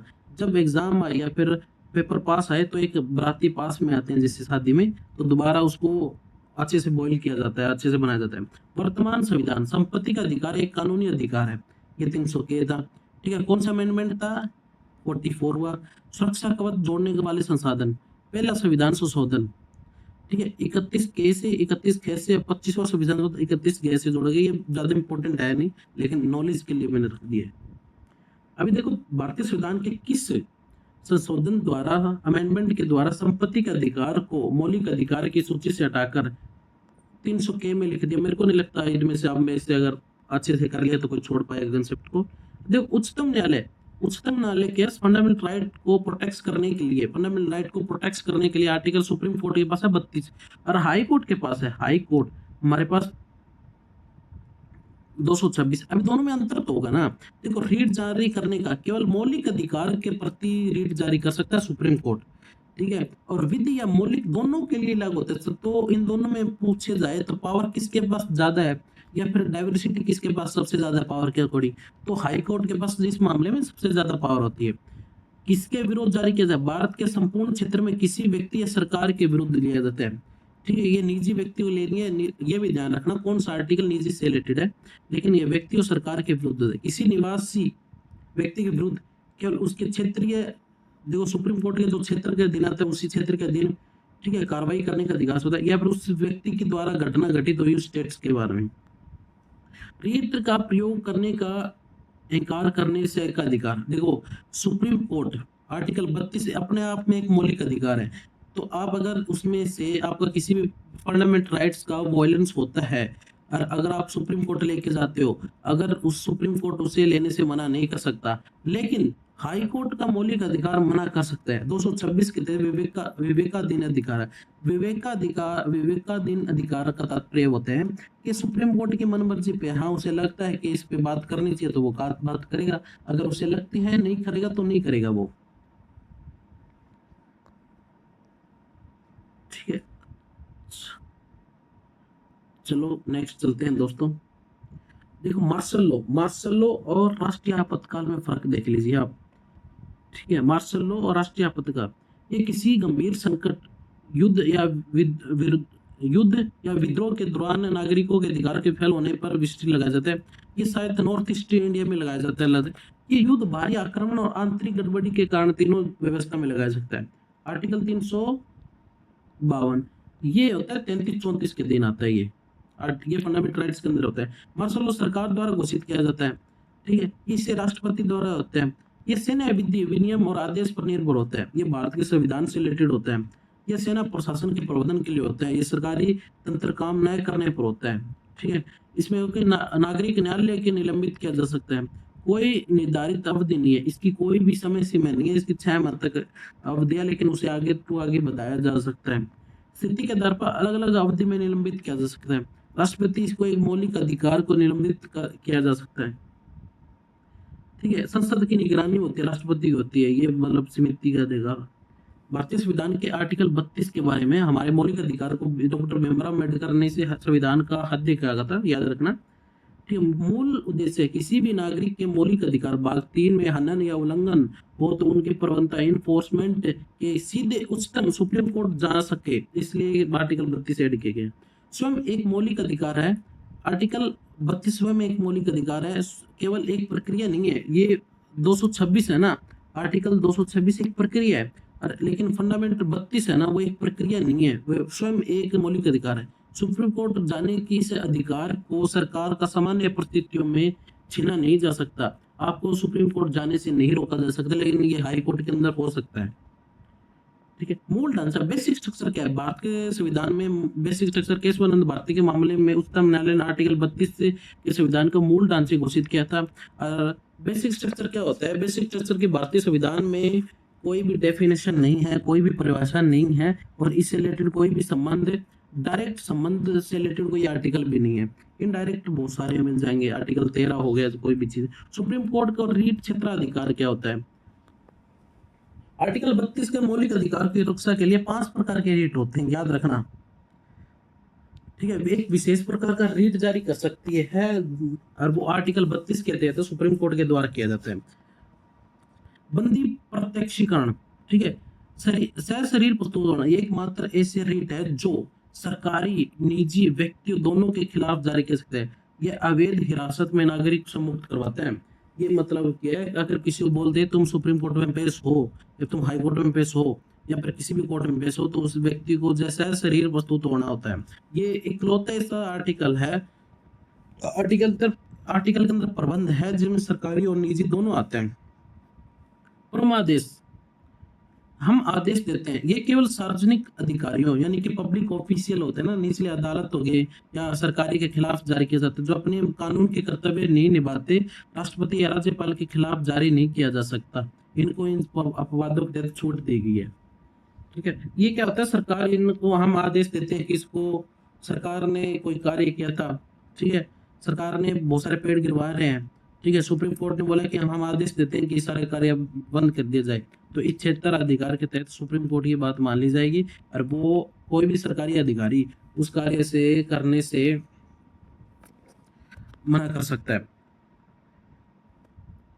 प्रतिषेध, रोकना, प्रतिषेध मतलब कि उच्चतम न्यायालय अदालत द्वारा निचले अदालत को अपने अधिकार क्षेत्र से बाहर जाने से रोकने के लिए क्या होता है, ये कोर्ट सीरीज होती है, अभी supreme court, high court, district court, फिर निचले अदालत होता है।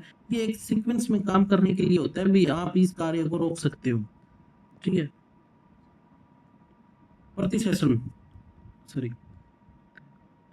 अभी कहते हैं उत्प्रेषण। ठीक है, सिरो होना, पूर्णतः सूचित होता है, यह किसी निचली अदालत द्वारा फैसला सुनाया जाने के बाद उसके गलत फैसले को रद्द करने या मामले को ऊपर ट्रांसफर करने का अधिकार होता है। ठीक है, किसी भी सुप्रीम कोर्ट या प्रशासनिक अधिकारी द्वारा गलत निर्णय लिया जाता है और उसके बाद ऊपर भी ट्रांसफर किया जा सकता है। अधिकार परीक्षा, किसी अधिकार से जब कोई व्यक्ति अवैध रूप से किसी सरकारी पद ग्रहण कर लेता है तो कोर्ट इस रीट द्वारा आदे दावे की जांच करता है। उसके लिए पीड़ित व्यक्ति को जरूरी नहीं है कि कोई आम नागरिक कोर्ट में जा सकता है, कोई भी व्यक्ति जा सकता है जिसको ये तकलीफ होती है, क्योंकि आर्टिकल 32 अपने आप में फंडामेंटल राइट्स है। आपातकाल की स्थिति, इमरजेंसी प्रोविजन में क्या से काम करता है ये भी देख लो। और अनुच्छेद 359 सॉरी अनुच्छेद 359 अनुच्छेद 359 आपातकाल अनुच्छेद 352 के तहत राष्ट्रपति आदेश द्वारा जारी 32 के सुप्रीम कोर्ट जाने का अधिकार को निलंबित कर सकता है। सिर्फ मैंने बोला था 20 और 21 को छोड़ के और सारे फंडामेंटल राइट्स 19-20 सस्पेंड हो जाते हैं। कौन सा आर्टिकल है? 359। ठीक है, तो 31 भी फंडामेंटल राइट सस्पेंड हो जाता है। आपको इमरजेंसी प्रोविजन में सुप्रीम कोर्ट जाने से रोका जा सकता है। तो भारत के पीवाईक्यू देखते हैं हम। ठीक है, भारत के संविधान के अनुच्छेद 300 पीवाईक्यू के आर्टिकल 32 से लिमिटेड है। उच्चतम न्यायालय यानी कि सुप्रीम कोर्ट की बात करें, उच्चतम न्यायालय केवल मौलिक अधिकार के प्रवक्ता के लिए ही रिट जारी कर सकता है। पहला सही है कि गलत? पहला सही है। संसद कानून बनाकर किसी अन्य न्यायालय को वो भी इन रिट जारी करने का अधिकार की शक्ति देती है, ये भी सही है। ठीक है, 32 के तहत रीट क्षेत्राधिकार के मामले में उच्चतम न्यायालय को अधिकार क्षेत्र उच्च न्यायालय से अधिक व्यापक है, नहीं, ये गलत है। ठीक है, ये 226 के दायरा बड़ा होता है, इतना याद रख लो, बस खत्म।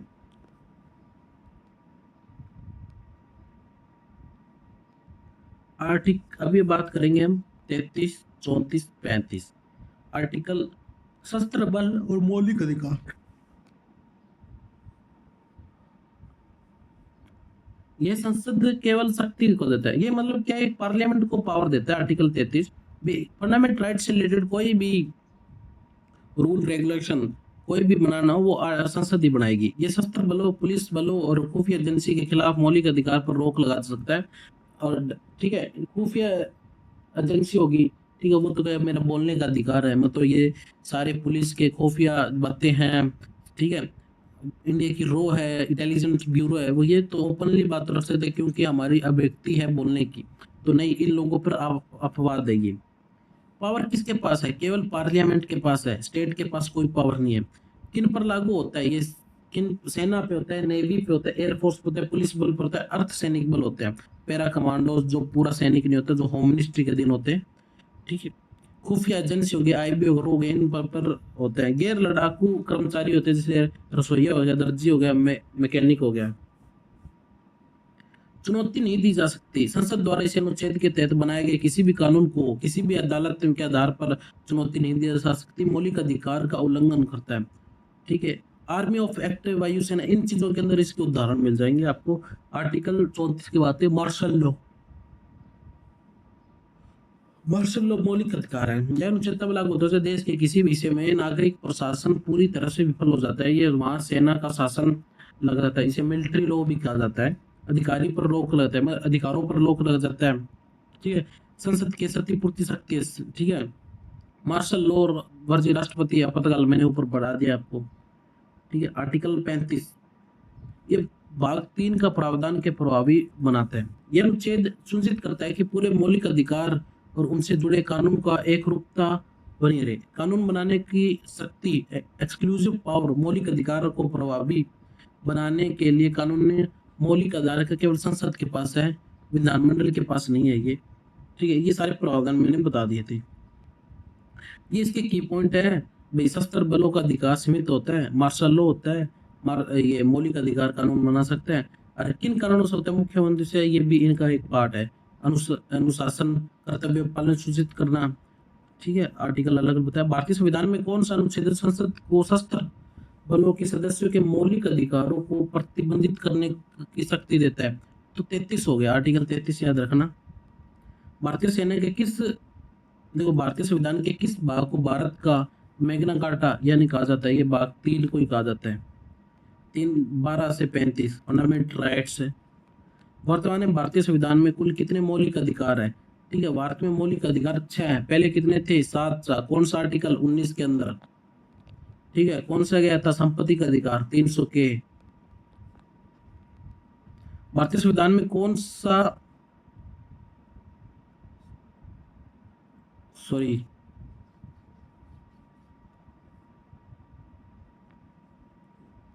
भारतीय संविधान में कौन सा अनुच्छेद अनटचेबिलिटी 17? ठीक है। इक्वलिटी ऑफ बिफोर लॉ, मैंने बताया कानून के समक्ष समानता की अवधारणा कहाँ से ली गई है? ब्रिटेन से ली गई है। समक्ष समानता, जहाँ पे आरक्षण की बात आ जाए, संरक्षण की बात आ जाए, ठीक है, रिजर्वेशन की बात आ जाए, वो यूएस से आ जाता है। आपातकाल के दौरान किन अनुच्छेदों के तहत निलंबित नहीं किया जा सकता? 20 और 21 को। 6 से 14 वर्ष के बच्चों को शिक्षा का अधिकार, राइट टू एजुकेशन की बात कर रहा है कि अनुच्छेद किस मौलिक अधिकार माना जाता है? कि बाद में जोड़ा गया था इसको ना, याद रखना, ठीक है। 86वां अमेंडमेंट था, 2002 में हुआ था, तब जो कारखानों आदि में बच्चों को कारखानों में आदि बच्चों में रोजगार का प्रतिबंध, यानी कि बाल श्रम का निरोध या किसी अनुच्छेद बेकारी हो गया, किसी से रिलेटेड है? आर्टिकल 24 से रिलेटेड है, ठीक है। ये सारी क्लास आज खत्म होती है। पॉलिटी के फंडामेंटल राइट्स एसएससी से रिलेटेड या फिर यूपीएससी से रिलेटेड सारे कंसेप्ट करा दिए मैंने, और आने वाली क्लास में पीवाईक्यू कराएंगे पूरे पॉलिटी के, कम से कम 100 क्वेश्चन कराएंगे हम और सारे कंसेप्ट के साथ में। और किसी भी प्रकार के रिवीजन हो तो आप इस वीडियो से वापस रिवीजन कर सकते हैं। ये सारे नोट्स हैं, ये अभी तो टेलीग्राम लिंक डिस्क्रिप्शन में दे दूंगा मैं, ठीक है। अगर आने वाले टाइम में एक वीक या सेकंड वीक में इसकी पर डे नहीं, आपकी पूरा लाइफ टाइम 200 रुपये की फीस होगी। एक बार पे करने के बाद में जितने भी नोट्स होते हैं अवेलेबल होते हैं आपको फ्री मिल जाएगा। प्लस में आपको एडवाइस भी मिल जाती है, आपकी कौन से एग्जाम से रिलेटेड है उसकी रिसर्च करके कम से कम 24 घंटे के बाद में बताया जाएगा उसके एग्जाम से रिलेटेड आपकी कोई भी इंक्वायरी होगी, ठीक है। और वैलिडिटी है इसकी पूरी लाइफ टाइम तक, जब तक रहेंगे आपकी सिम रहेगी, जब तक आप रहेंगे, जब तक कोई एग्जाम ना निकल जाए, ठीक है। आप दो दोस्त या 3 दोस्त या 5 दोस्त एक साथ मिल के भी ये कोर्स परचेज कर सकते हैं, सिर्फ 200 रुपीज ओनली, ठीक है। वहां पे आप बात करके स्क्रीनशॉट भेज के आप एड ऑन हो सकते हैं, ठीक है। ये सारे कंसेप्ट क्लियर करवा दिए, पीवाईक्यू भी ऐड करवा दिए मैंने साथ में। और सारे कंसेप्ट क्लियर करने की बात ये है कि याद करने की ट्रिक भी है, की पॉइंट भी ऐड ऑन कर दिए मैंने, ठीक है। ये तो क्या पॉलिटी के आने वाले सारे जो क्वेश्चन है, रोजाना 2 पीडीएफ 3 पीडीएफ आएगी उसके अंदर, जिसके अंदर मैथमेटिक्स की भी है, ठीक है। डिविजिबिलिटी रूल के सारे कंसेप्ट आज क्लियर करवा दिए, ठीक है। उसके बाद सारे नोट्स जो भी आगे बनने वाले हैं मैथ से, जीएस से रिलेटेड या फिर डाउट सॉल्विंग, जो भी पीवाईक्यू एमसीक्यू, ठीक है, प्रैक्टिस हो गया, पीवाईक्यू प्रैक्टिस हो गया, ठीक है, एनालाइज हो गया, रिसर्च हो गया, करंट अफेयर का भी आएगा, लेकिन करंट अफेयर के सिर्फ ओनली पीवाईक्यू आएंगे फिलहाल, ठीक है। क्लास तो बहुत सारी अवेलेबल हो जाएंगी, ठीक है। सारे कंसेप्ट क्लियर कर लेना और अपने आप में अच्छे से कॉन्फिडेंस रखना, एग्जाम जो भी आ रहा है वो देना जाओ तो अच्छे से एक बार रिवीजन कर लेना। और लास्ट में रिवीजन पॉइंट भी आएगा, ठीक है, जिसे आप इजीली रिवीजन कर पाओ। पॉलिटी के 20 पेज के रिवीजन आएंगे, जिसमें आप पूरी पॉलिटी को 20-30 पेज में रिवीजन कर लेंगे इजीली, और 2-3 घंटे 3 घंटे 4 घंटे लगेंगे, जिसमें से आपको 4 क्वेश्चन एवरेज मानकर तो 4 क्वेश्चन तो आ ही जाएंगे, ठीक है। आगे आगे जो वीडियो आने वाला डीपीएसपी पे आएगी, और हम फंडामेंटल राइट्स से कर लिए हैं, और जैसे हमारा पॉलिटी खत्म हो जाएगी फिर हम हिस्ट्री चलेंगे, हिस्ट्री के बाद ज्योग्राफी चलेंगे, बाद में इकोनॉमिक्स के सारे कोर कंसेप्ट करा देंगे जो इकोनॉमिक्स के पर्सपेक्टिव से सही है, ठीक है। बाद में करंट अफेयर से एड ऑन चीजें होगी, जो भी चीजें करंट अफेयर से रिलेटेड होगी, आईबी से रिलेटेड होगी, ठीक है, ठीक है, वो सारी चीज एड ऑन कर दी जाएगी इसके अंदर, ठीक है। नए कंसेप्ट क्लियर होंगे, पीवाईक्यू होंगे, और अपना जो भी एक्सपीरियंस है, आपको कुछ डाउट हो या फिर आपको कोई कंसेप्ट गलत लगे तो आप उस टेलीग्राम लिंक के अंदर चैट में जाके ये लिख सकते हैं,